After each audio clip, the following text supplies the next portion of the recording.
连续下跌之后，如何买在启动点？这是你在书本上永远学不到的底部模型。只需5分钟，今天我就教会你如何通过成交量判断机构买入筹码。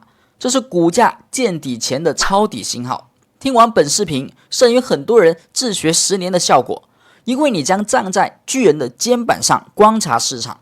如果你喜欢预测，那你的捷径是跟随江恩的脚步。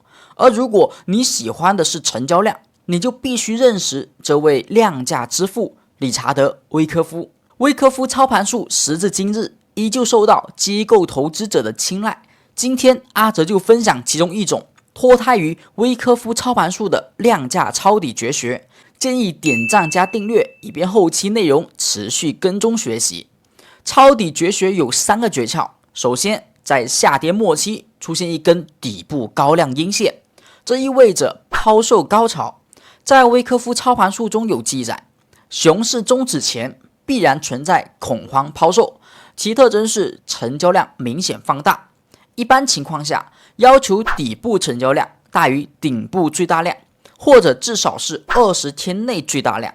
出现这种特征，往往在惯性下跌后会短期见底，出现明显上涨行情。当底部高量阴后，就能直接买入抄底吗？我们看到这只股票下跌末期出现底部高量阴线，次日出现止跌阳线，如果在此处买入，可就被套了。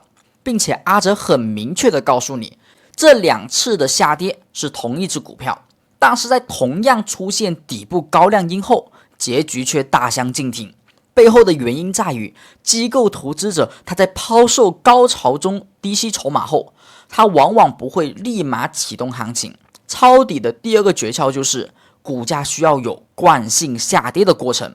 你经常会发现，大跌后立马上涨，往往是反弹，很少能够持久。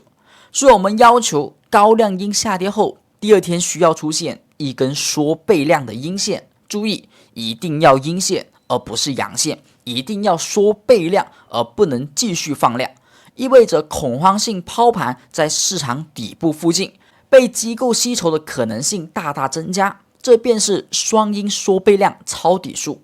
最后，抄底诀窍第3点，必须在3日内止跌收阳才能抄底买入，如能在缩倍量阴线次日收阳，效果最佳。除此之外，在视频最后还有3个重要事项提醒你如何提高该抄底战法的实战效果。不过在此之前，现在来到了课中之10点抽查时间。在大家面前有 A、B 2组股票样本，都处于下跌途中。那么请问，哪组股票样本可以抄底买入？